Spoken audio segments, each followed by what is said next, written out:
Thank you so much for joining tonight.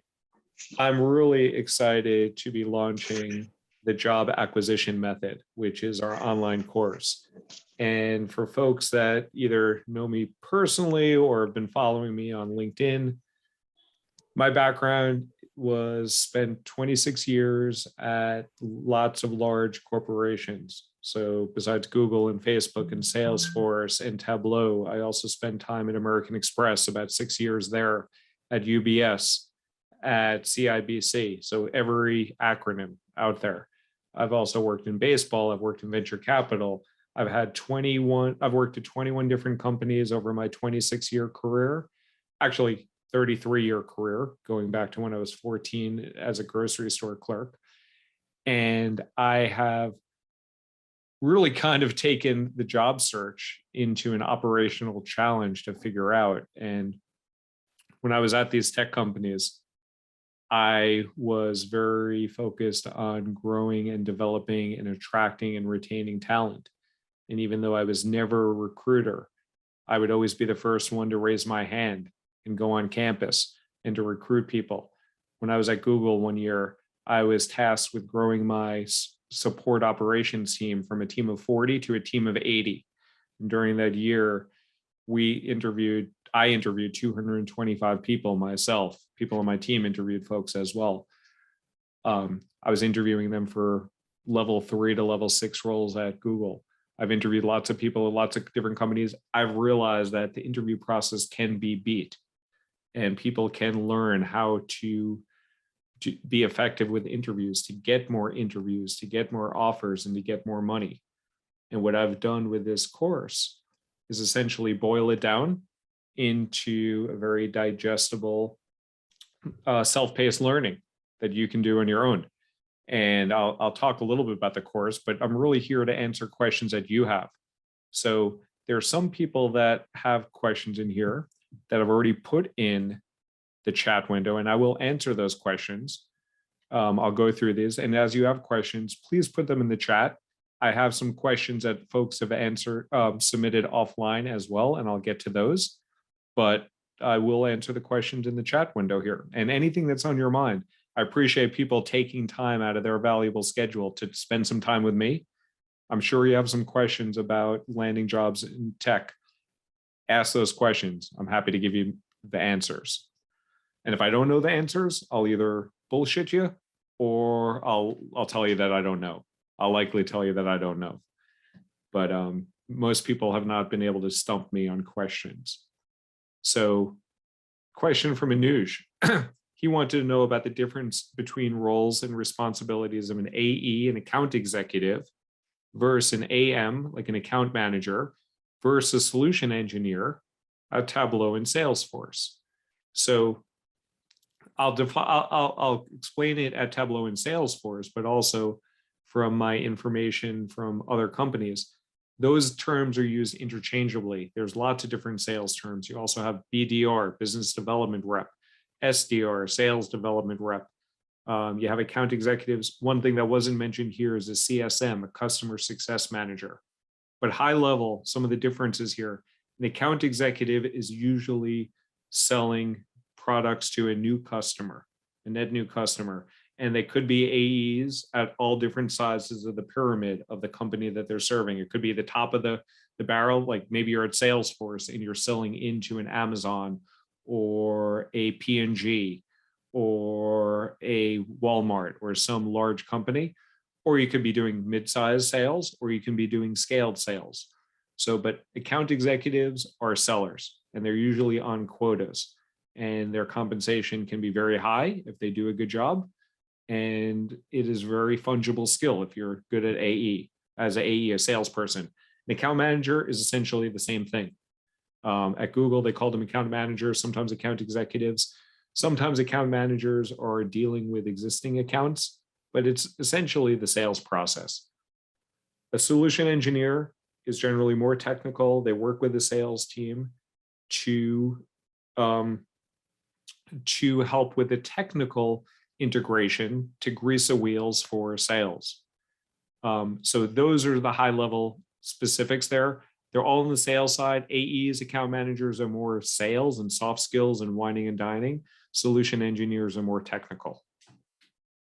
And then you also have professional services, which is essentially solution engineering after the sale. So there's lots of different ways to sell into customers, and there's lots of ways that you can be more technical, and there's ways that you can just have a high level understanding of the software and the industry. So hopefully that answers that question. Next question, is there any overlap of the product management skill set to the above positions? Product management at different companies are vary differently on the technical spectrum. So if you're a product manager at Google and sometimes Facebook, you often need to have a CS degree or computer science degree. Product manager at Salesforce or some other companies are less technical sometimes, and sometimes they have delineation like at Amazon where they have a product manager and a technical product manager, or product manager hyphen technical, where they're more technical. So product managers are people that are generally setting the roadmap for the product, setting the vision for the product. Some of them are very sales focused or customer focused. So we'll be talking to a lot of customers, getting a lot of feedback. Some product managers are more internal and working with the engineering team. So I've seen product managers all over the spectrum. It varies to a degree, but product managers, in terms of the overlap of the skill set, product managers, the skill sets don't overlap all that much, but there are some product managers that are very salesy and very customer facing, and those, but it's not often. So hopefully that answers that question. And then I'm just going to go through some questions here, and then I'll talk a little bit about the course and answer some other questions. So Marty asks, how much time do I recommend spending on the job search each day? How would you recommend allocating your time? What I generally tell people is to spend 10 hours a week on your proactive job search. And the way that I would allocate that time is first, identify your goals. And this you will not have to do every week. This is a one-time effort where you really think about your values, what's important for you. And with those goals, identify at least 40 target companies that you want to put on your personal list of that what you care about. And I will share with you, and Alyssa, if you can put this in the chat as well, I'm going to share with you a good place to get the list of target companies. Right here, is this on the screen? If someone can just say yes or put in the chat. Yeah, I see a thumbs up, but Jamie, thank you.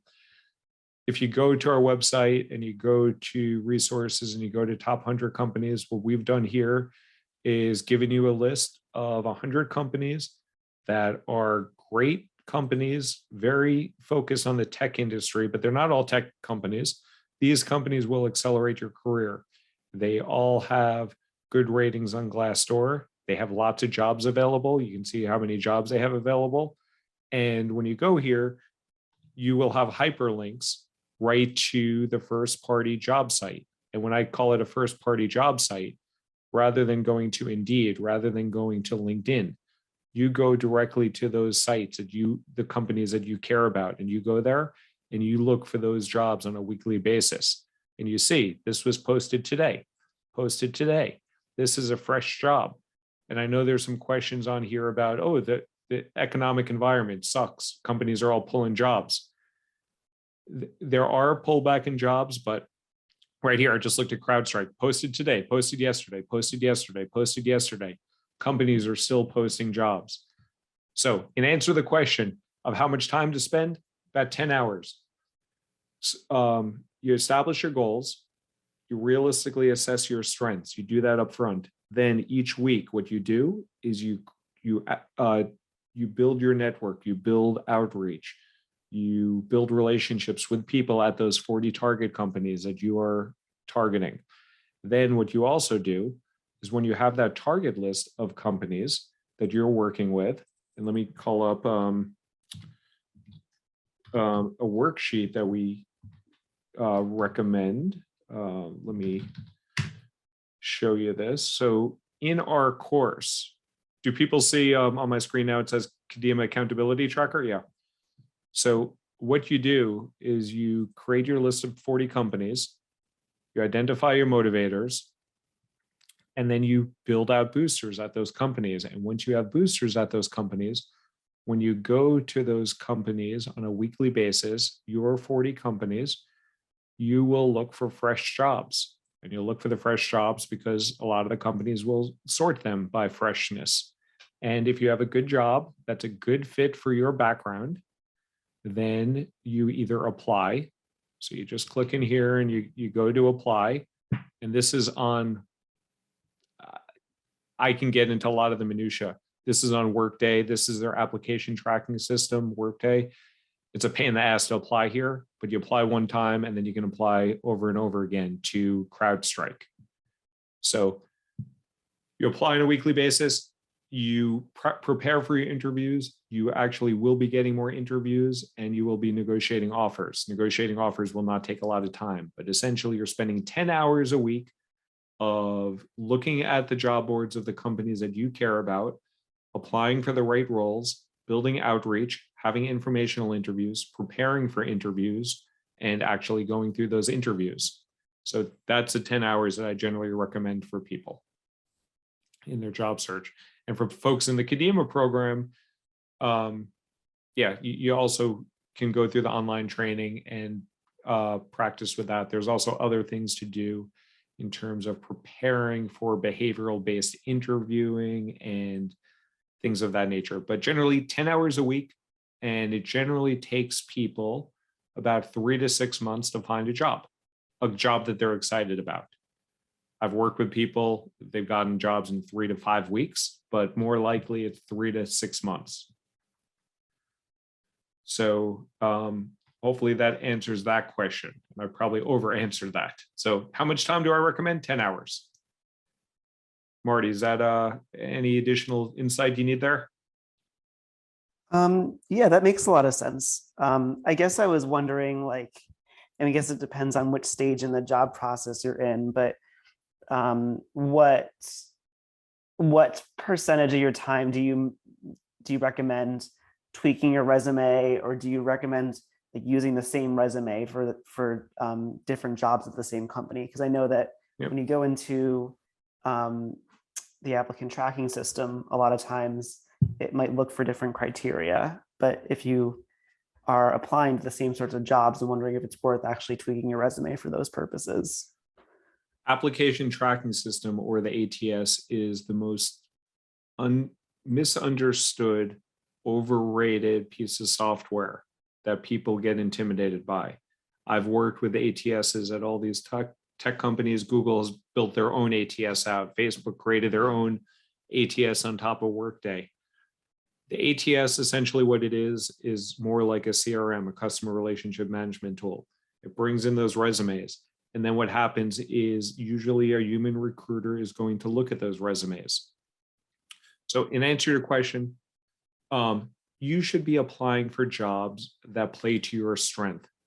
And when we talk about the growth model in Kadima, and you can download more about that for free here, you can sign up for the growth framework. And what I generally tell people is you apply to your strengths. So Marty, what's your current title or position?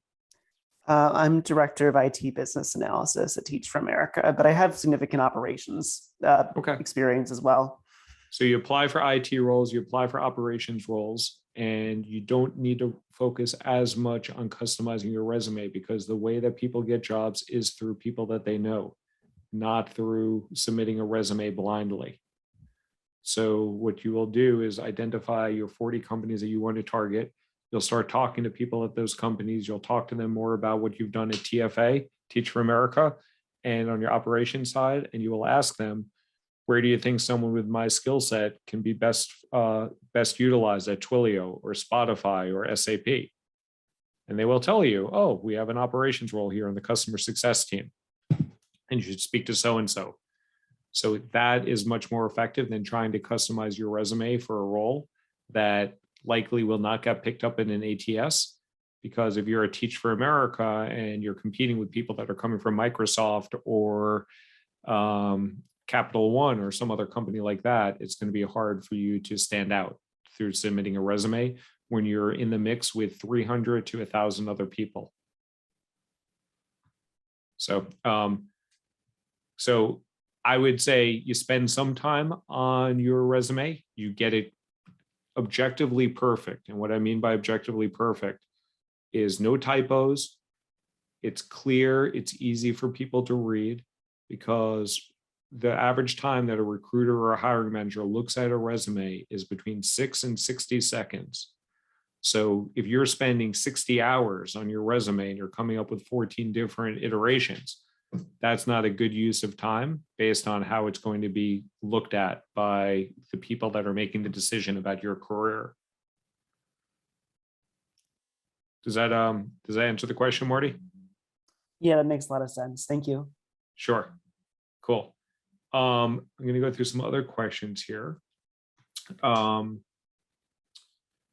I please provide some tips on how to engage impactful conversations with alums and employees in senior positions? Great question, AJ. Couple of ways. And I was speaking to someone earlier today. There's one thing. AJ, would you mind if I call up your LinkedIn profile? You can either. Yeah, no problem. Yeah, you can. Okay. So this is the advice I would give you.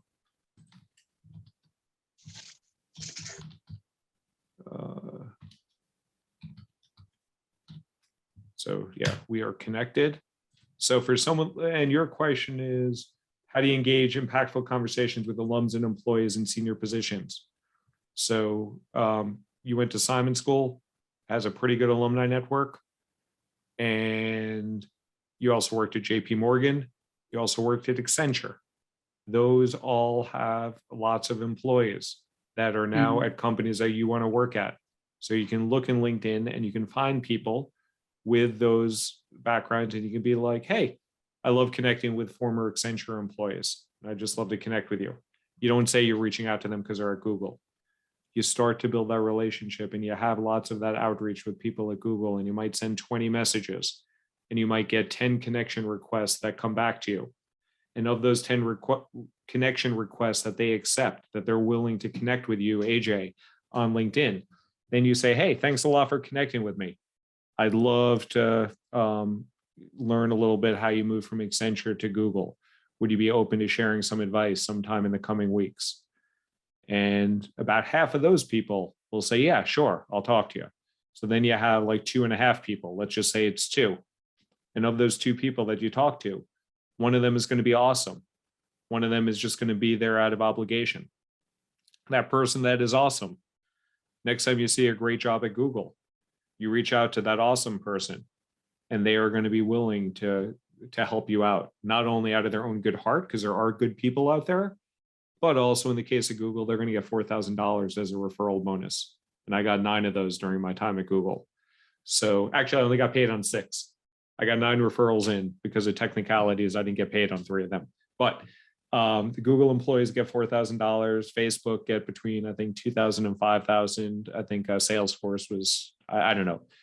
But there are companies that do not offer referral bonuses like Stripe. And I have had people put me in as referral just out of their own good heart. So, and also in our course, we do give you the exact scripts to use. You can create them on your own, but you essentially want to reach out, build relationships with people. And the other thing, so you want to build relationships with new people, but you also want to reinvest in loose connections or weak connections.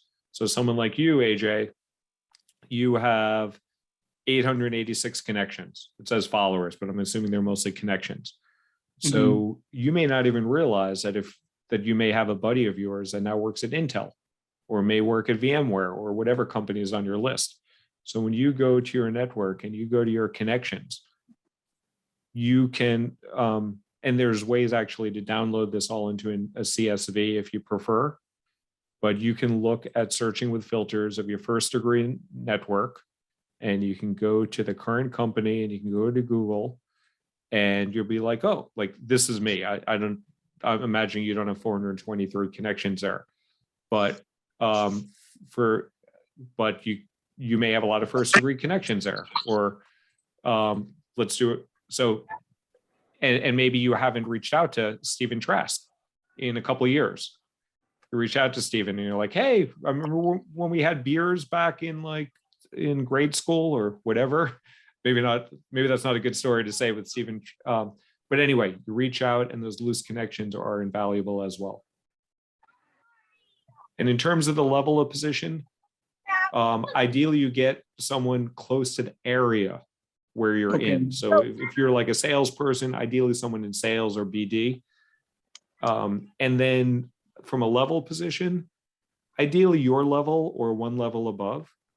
And the way levels go at these companies, it's usually associate, then manager, then director, then VP.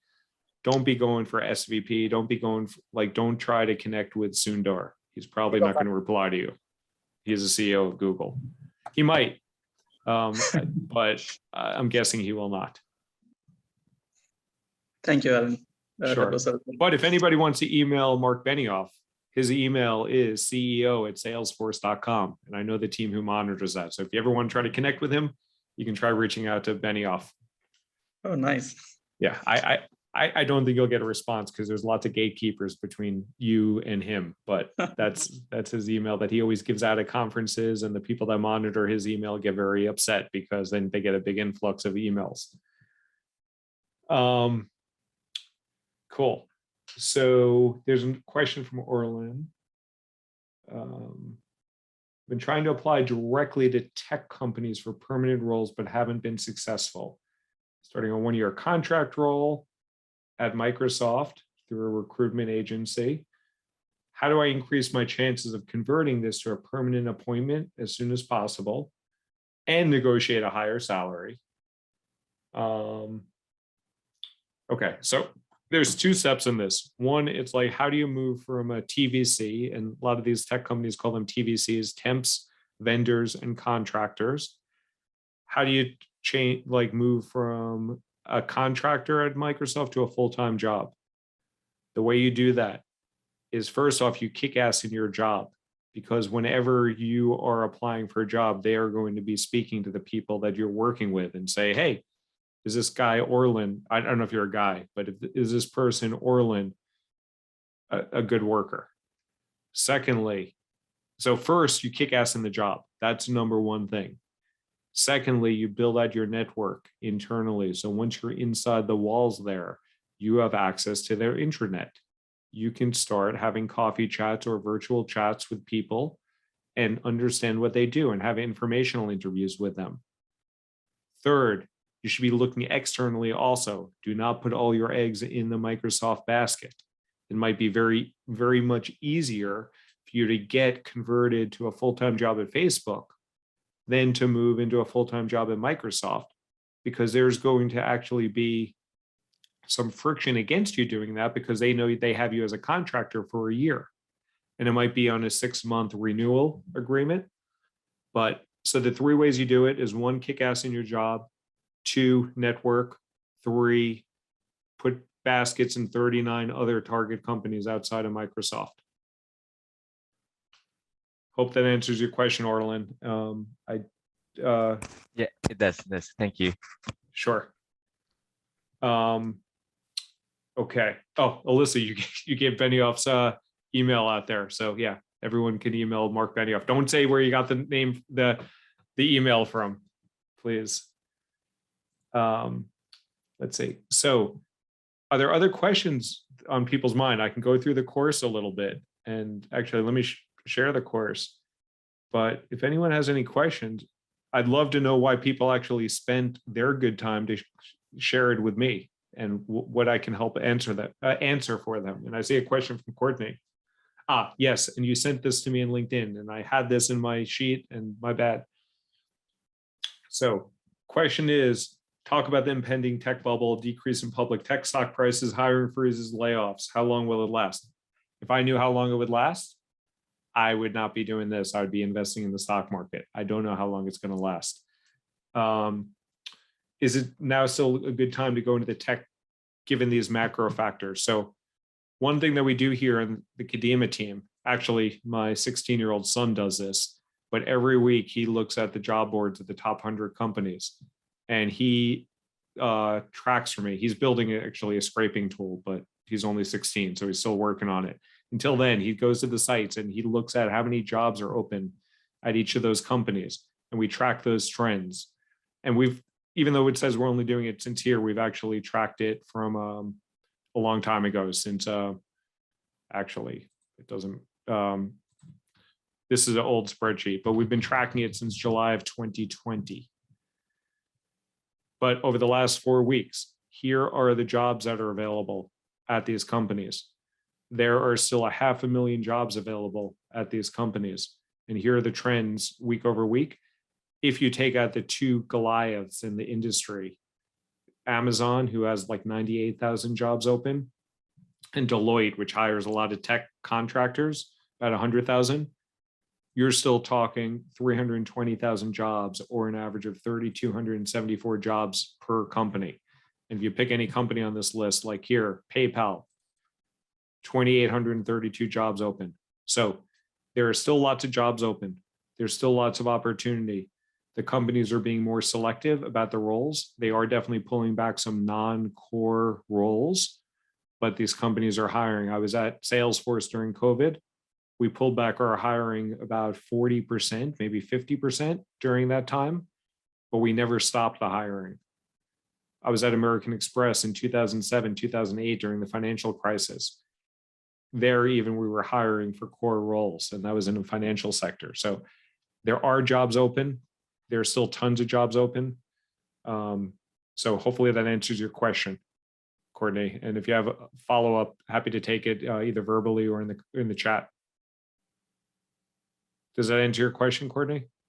I do have a follow-up actually. So I've noticed that I feel like a lot of these companies post jobs that, like, I've seen a number of jobs like repeat for months, or, you know, I saw the same job advertised like 6 months ago that's like now being re-advertised. So I guess I feel like sometimes those job boards aren't necessarily an indicator if they're actually hiring or not. And I've like actually had some interviews with companies where the interviewer said, well, we advertised this role because we were just like looking to see who we could get, but, you know, we're not actually sure if we're going to staff it. And then I've had a number of other ones pulled. So I guess what's your take on all of that? So that definitely happened. So some of the ATS's, application tracking systems, will show you when the job was posted. Like here's Microsoft, June 2nd, that's today, June 2nd, June 2nd, you scroll down here, June 2nd, they've posted all these jobs today. So the process that I generally tell people to do is, once you get your list of target companies, you go to those first party job sites.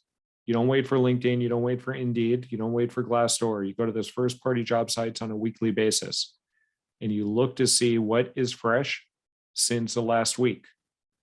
And like here, this is like 5 pages in, actually. Like this is Microsoft. I'm 10 pages in. There's still jobs from June 2nd.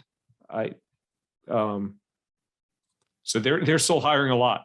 This is like pretty deep of when the job was posted. So you will see jobs that are really old, and here, because we're only like 280 through 9,306 jobs. And I'm also looking for most recent. So if you look for most relevant here, this job, I wouldn't waste my time on a job that was posted September 16th, 2021. This one also, these are stale jobs. So it's possible they're still hiring here. It could be an evergreen role that they just always keep open. They're always hiring for. And Microsoft allows you to look for the most recent. Not every company will allow you to do that. So if we're looking at AMD, for instance, they may not say, these are probably sorted by order. They might tell you when you click on here what date it was, but they may not share that either. That's why you need to like narrow down your focus. And let's see if it says the date of posting. No, it does not. But you identify your target list of companies. You look at those job boards on a weekly basis. It will only take you about an hour or two of time. And there are ways that you can set up alerts for some of those companies so that they will send you an email of all the fresh jobs and you can change the dates of it. And some companies are not going to have a shit ton of jobs. So a company like here, 218 jobs for Shopify, you won't have to look through a lot. And you may want to change your location if you're, I don't know where you are, but say you're in Canada, you're only looking for Canadian jobs. That would narrow down your search further.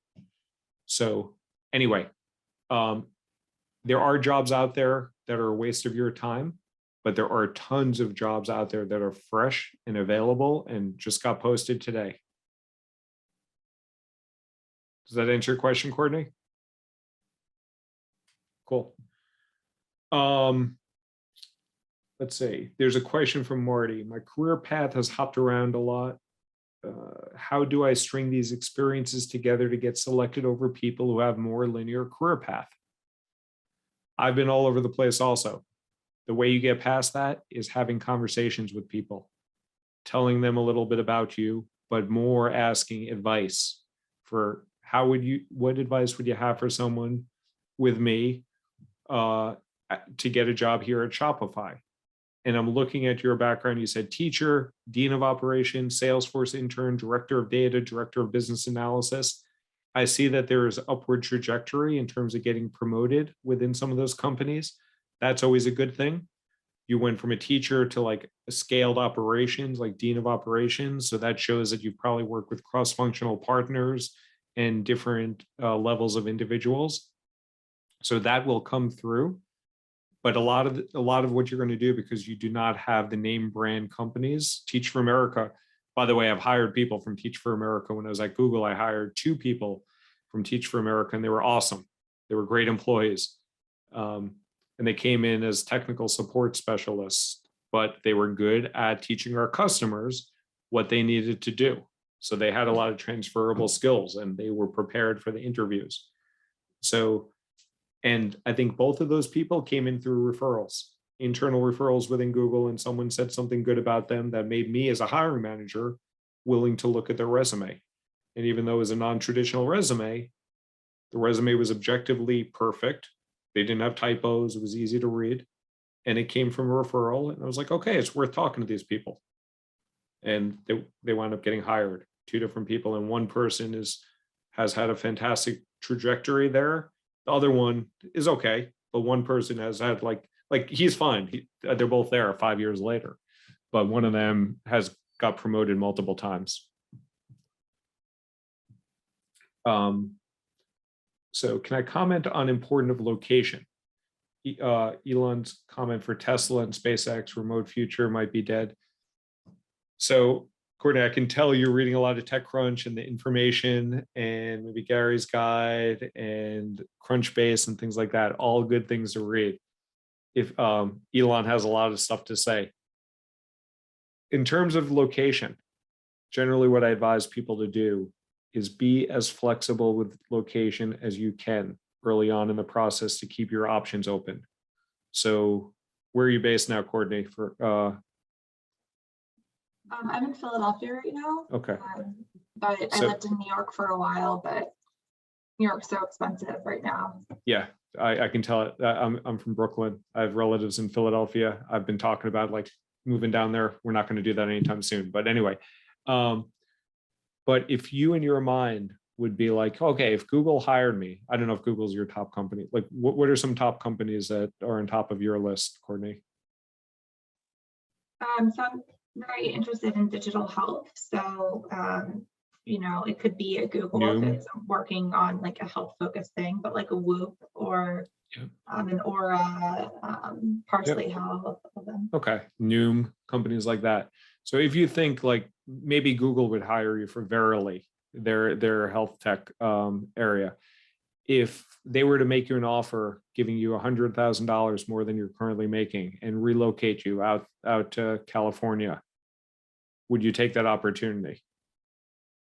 Like, you don't need to answer to me right now, but if you are open, if the offer is good enough and they will relocate you, because all these companies will relocate you, would you take it? Then you go into that interview saying, yes, I'm open to relocation.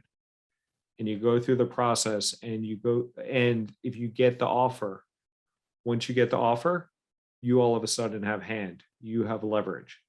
So at that point, if you are their number one person and they're excited about you and they need you in California, but you can't go out to California for 6 months because you have parents you're taking care of or whatever reason, they will be flexible in most cases at that point. And sometimes you can even turn it into a full-time remote role or some sort of role where you travel out once a month to there. I've had people, when I was at Salesforce, she was in Boston. She said she was going to relocate to Seattle because it was the Tableau division. She was there for 2 years. They had a corner office for her. She was a VP at Tableau in the Seattle office. She never moved out there, and now she's at another company. So anyway, there's ways to do it. I'm not saying to intentionally deceive companies, but I would go in there saying I'm open to the possibility for the right opportunity. Well, I'm asking more for in terms of like coming up with a broader list of companies to target. Not all companies have the ability, especially for later stage startups, to pay relocation. And That's true. And that's why I generally do not recommend people to focus on startups. So startups, I've worked at startups. I've worked at 2 different startups. I worked at Datadog. I worked at Andela. And very different experiences. So you can't lump all startups together. But generally, when you're talking about companies on this list here, and Datadog's actually there, they're no longer a startup. They're actually a 10 or $20 billion company now. These companies will often pay more. They will give you more office locations and flexibility. They will give you better benefits. So while startups might be interesting, you often get more bang for your buck in terms of your reputation on your resume, in terms of compensation, in terms of benefits, in terms of location flexibility at the larger organizations. And those larger organizations also have more jobs available. So that's why I generally advise people to focus on the large name brand companies. You will learn a lot. You will build your network out. You will get paid better. You will probably have a better work-life balance at most of those companies, and you will have more flexibility. So you may have some startups on your list, but I would highly recommend looking at companies that will pay you more, treat you better, give you better benefits, and will accelerate your career, because working at Workday is a pretty well-known company, a SaaS company, and that will get you more bang for your buck than working for JustWorks, which is a startup in the same space, or Bamboo, what's it called? Bamboo HR, which is a startup in that space. I'd rather work at Workday, even though their ATS sucks and their platform sucks, but whatever. It's a good company. They'll probably get acquired by Salesforce. I haven't heard that internally from my time at Salesforce, but my hunch is that they'll get acquired. So hopefully that answers the question, Courtney. But there are more jobs available in New York. There are more jobs available in the Bay Area. There are more jobs available in Austin and Seattle and Chicago than there are in Philadelphia. So you probably have to be at least willing to relocate for the right opportunity. But there are a lot of companies that are remote friendly, and others that will relocate you on their dime. Cool. Yeah, everyone eventually gets acquired by Salesforce. Twitter was on that list a while back, but I guess Elon beat them. And LinkedIn was supposed to be acquired by Salesforce, but Microsoft outpaid them. So what other questions do folks have? Again, I appreciate folks' time joining me here, but I can talk about the course, and I can talk about, we've put everything that you need to know about how to get more interviews, more offers, and more money. It's all at your self-pace. And also anyone who goes through the course also will have access. I will make introductions to folks for the right type of companies and the right sort of roles when they reach out to me. So I don't give you unfettered access to my LinkedIn network, but I've helped people before, I will help people again, especially people that go through this course and are targeted in their approach and focused on the roles that are the right fit at the right companies that leverage that individual's strengths. What other, so the course is 8 modules, video-based training. There's lots of downloads. There's lots of resources. There are templates and scripts to use to help you prepare for interviews, prepare for informationals, prepare for negotiations, like write your thank you notes. I do not give you any scripts for cover letters because cover letters are a big waste of time. And we give you resume templates as well, although you can download our resume template for free on our website. So I wouldn't, oh, actually, where is it? Oh, we used to have it there. We'll have it back up there. I thought I had that somewhere. Ah, here, you can download my resume template. So you can get that for free too. Cool. What other questions do folks have? I appreciate you spending time with me. Do people have questions on their mind about the job search, about the tech industry, about compensation, about anything? Hi, Alan. Thanks again for your time. Sure. Yeah, just wanted to ask about, for example, in my case that I will be starting contract work. Does this course, is this the same course for, say, for the first 90 days in tech space, being new to the industry, or is that a different course that I should be getting with Kadima? Yeah. So we do not have that course developed yet for the first 90 days. For the first 90 days, a good resource I would suggest for you before we develop that course is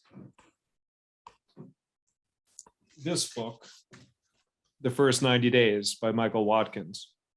Yep. It's probably less applicable, honestly, for a contractor role at Microsoft. This is better for people that are landing an FTE, like a full-time employee role, because it talks about a lot about building the network and building relationships with stakeholders. For you as a contractor, it would be those 3 suggestions that I said before. 1, kick ass in your job. Secondly, build your network internally. Third, cast a wide net outside of Microsoft and don't count on Microsoft converting. Okay. And, and our course would help a lot on the second and third piece. So our course does not tell you how to kick ass in the job. There's actually a really good book recommendation. I can't remember off the top of my head. I think it's by Cal Newport.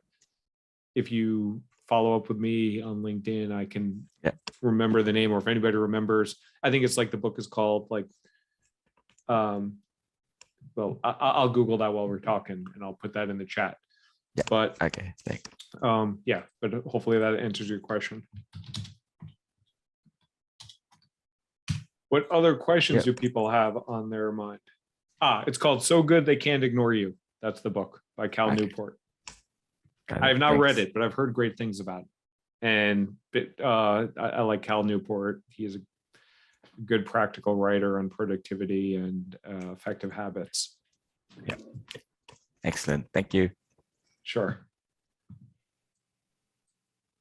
What other questions are on people's mind? What challenges are folks having with their job search, their career journey?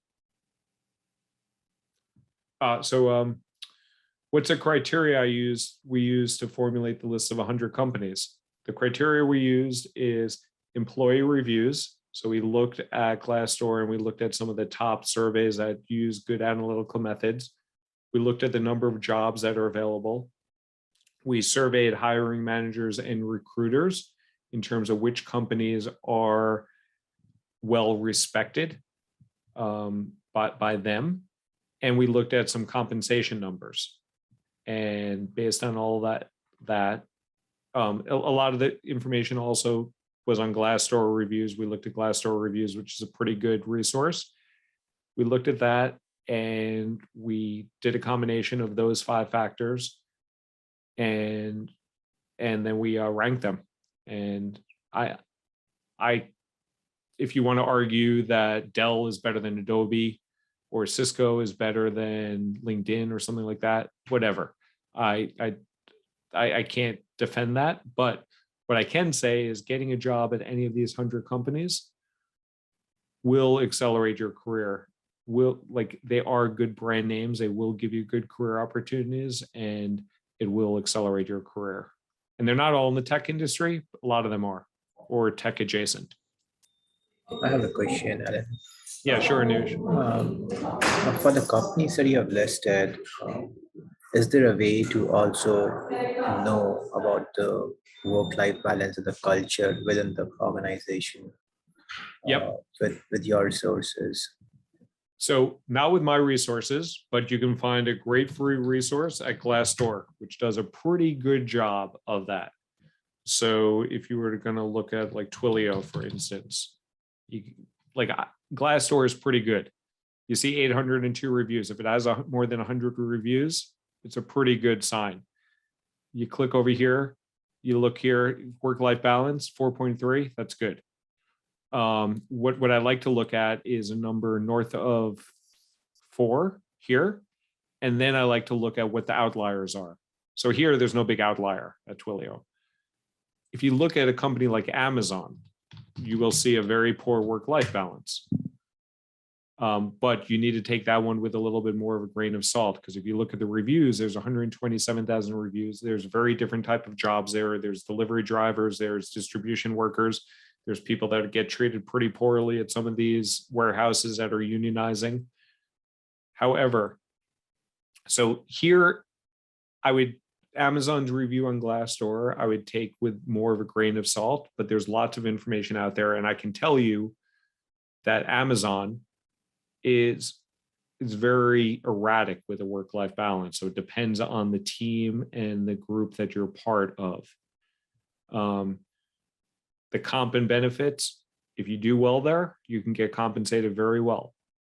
But they are not afraid to cut you between year 2 and 3 because they know a lot of your equity is going to vest. So Amazon, I would take less credibility from here, but most companies you can look on here and you can get a pretty good sense of the work-life balance. Is there a particular company or two you want some feedback on? Not sure, but generally all the consulting firms, there are a few which do have relatively better culture, but most of them grind you to the death, I guess. So yep. I wanted to know more about that. Yeah, like McKinsey has a 4.4, but I'm guessing their work-life balance sucks. Yeah, 3.0. So that's an outlier there. And you'll probably see that at Accenture and Deloitte. Any client-facing organization, you're at the behest of the customer. So if you're someone with a young kid or like a parent you need to care for, that might not be the sort of role or company you want to work for. So you can find out a lot about companies and how they treat their employees on their websites, how much they advertise their benefits. You won't see a lot from Amazon. You will see a lot from Salesforce, for instance. Like if you look at Salesforce benefits, I think they actually make that public. So usually you have to be hired by a company, but I think they share a lot of that very openly. Anyway, Salesforce treats their employees really well. They do not pay what McKinsey does. They don't pay what Amazon does. They don't pay what Google does, but they treat their employees really well. And they pay well, but they just don't pay as well. Understand. Thank you. Yeah. And I put my W-2 up on LinkedIn so you can see what I got paid by. I think it's actually on one of my direct mails too. So you'll see what I got paid at Salesforce, and I did okay there. Not to boast, but just saying that these companies do pay well. And Alyssa, thanks for putting that book link in the Cal Newport book. What other questions do folks have?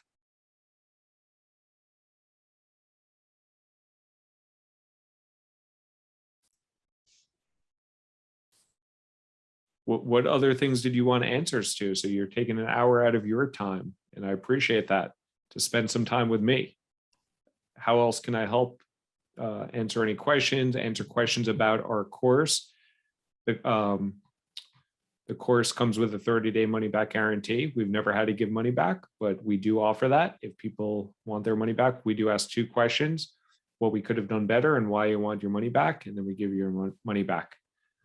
What are what are the results that you usually get out of your course? Do you have I mean, I know that you have a lot of referral references, and you have testimonials, but I'm just curious if you know what percentage of people land a job in technology after taking the course. Yep. So people that take the course, about 60 to 70% of people get a job within 6 months. People that follow the system are getting results at 90+%. So by following the system, the key elements that are in your control that you can do is, first, identify the target companies. And we give you help on how to identify those target companies. Secondly, leverage your strengths, play to your strengths. Third, build outreach, have conversations with people at those companies where you want to work and get advice from them, and you will find good people. Fourth, look at those fresh jobs at those websites where you want to work. And when you see those fresh jobs, you need to either leverage a referral who is a booster of yours, or get the damn application in. Because if you don't apply, it's really hard to get hired. And last time I did a concerted job search, this is my spreadsheet that I had. And I actually didn't track them all, but here are all companies I applied to. There's 245 here. I actually applied to over 300. I didn't put them all in here at first. You have to apply. And of those 300 jobs that I applied to, I got interviewed at 47 of them. And I got offers from 5 of them. And I accepted 0 of them. That was just my situation. But you need to work the system. You need to apply. You need to have these conversations. You need to improve your process. You need to prepare for your behavioral-based interviews, which are extremely coachable. In behavioral-based interviews are, tell me about a time when you had to work with a difficult customer, or tell me about a time when you had to prioritize a number of different initiatives and you had limited time. There are ways to beat those questions. I spent $138,000 on my MBA at Columbia Business School, and they taught me how to beat those questions. You don't have to spend $138,000 for your MBA. So people that follow the system, about 90% rate. People that don't follow the system, I don't know exactly, but the people that are following it are getting great results. Does that answer the question, Marty? Yeah, thank you. Sure. What other, and we have a couple of more minutes. So Irv, welcome to the party. We're about to leave in a couple of minutes, but I'm happy if you have any questions. You can see that we'll also be sending the replay of this later. But if you have any questions on your mind, Irv, that you want to chime in with, you can either put in the chat or just shout them out here. There's a question here from Jorge, if I'm pronouncing your name correctly. Are there opportunities of high pay available for remote work? Yes. I was working at Salesforce remotely. I was getting paid well. Salesforce before COVID had 17% of their workforce were remote. Microsoft has a lot of remote employees. There are some companies that are more open to remote work than others. SAP is very open to it. Lots of companies are open to it. Not every company is, though. So what I generally tell people is go into the job search saying that you're flexible and you're open. And once you land the job, then you can worry about the location if you get a great job at a great place. If you know that it's going to be on site in, like with Tesla, what they're doing, if you know it has to be on site in Austin and there's no way that you would move to Austin, then don't apply. But LinkedIn is a company that offers a lot of remote opportunities. ServiceNow does, DocuSign does, so lots of these companies do. Cool. And we're at time, and I want to be mindful of everybody's time and appreciate their time. But if there are any so a couple of things. One, and I think Alyssa has this in our chat window, but the KJAM course, the job acceleration course, is on sale for $100 off for the next 1 day, 5 hours, 59 minutes, and 15 seconds. So if you are interested in the course, you can get $100 off the course and still get that 30-day money-back guarantee. And it comes with all this cool stuff. Comes with the video base, comes with the resources, comes with everything. So not trying to do the hard sell here, but we did spend a lot of time and effort on creating our system and then basically democratizing it. So we do have a high-end personalized coaching program. If you're interested in that, you can reach out about that. But what we've done here is make this a hell of a lot more affordable with as effective of a results that you can study on your own at your own pace and get fantastic results in terms of more interviews, more offers, and more money.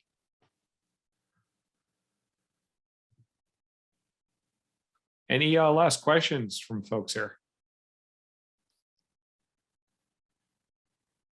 Hey, Alan, this is Will. I just have a quick question regarding, I'm not sure if you covered it, which is Web3 and digital assets and also crypto. What are your thoughts around that space intersecting with the curriculum you're offering here? Yeah, so hot industry, everybody wants to work for Coinbase and like Web3 and NFT technologies.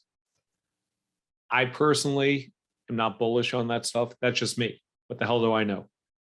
However, these methods help you get into those companies. So I believe, like, if you want, like, what I would suggest, if those are areas that are particularly focus of yours, and some of those companies, maybe Coinbase and maybe, I don't know, which are some of the big companies that excite you in that space, Will?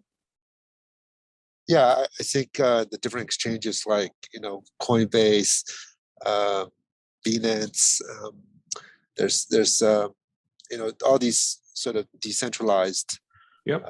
autonomous organizations, DeFi and so forth. So, Yep.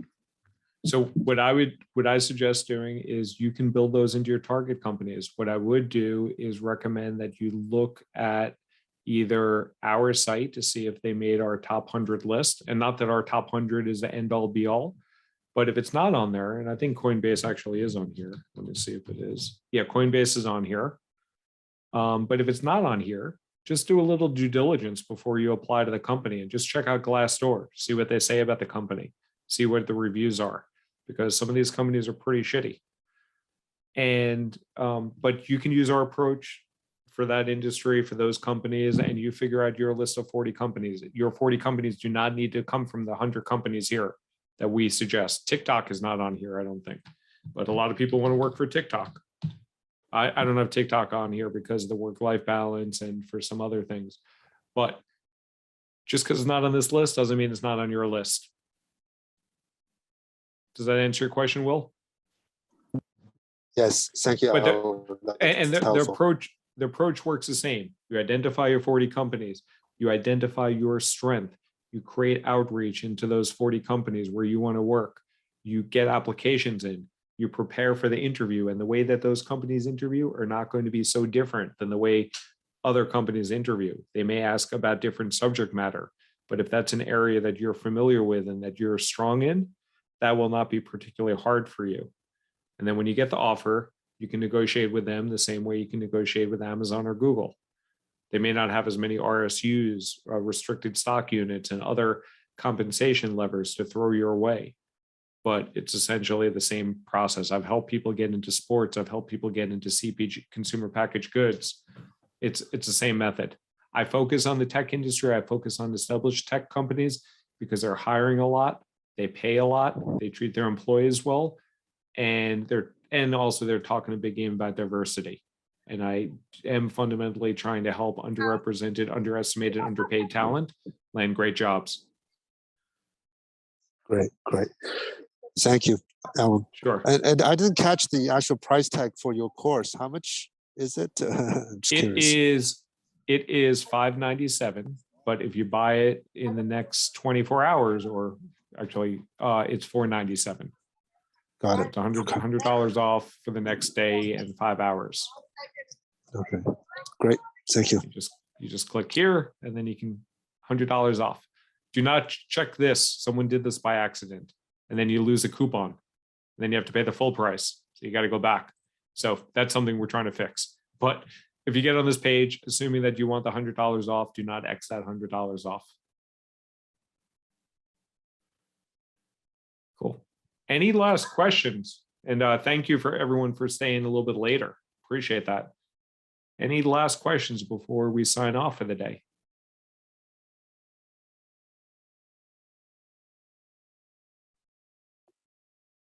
Okay. Well, thank you, everybody. Appreciate it. I think everybody knows how to reach me. You've probably got emails from me. You've probably got messages from me on LinkedIn today. You know where I live? Well, maybe not where I live, but I do live in Brooklyn, New York, and you know how to reach me. So thanks a lot, everybody. And whether you choose to use Kadima or not, don't forget you own your career. We can help you accelerate it. We've helped a number of people accelerate their career, and you're probably not getting paid what you deserve, and you're probably not moving up as quickly as you can. So we're here to help you. Thanks a lot.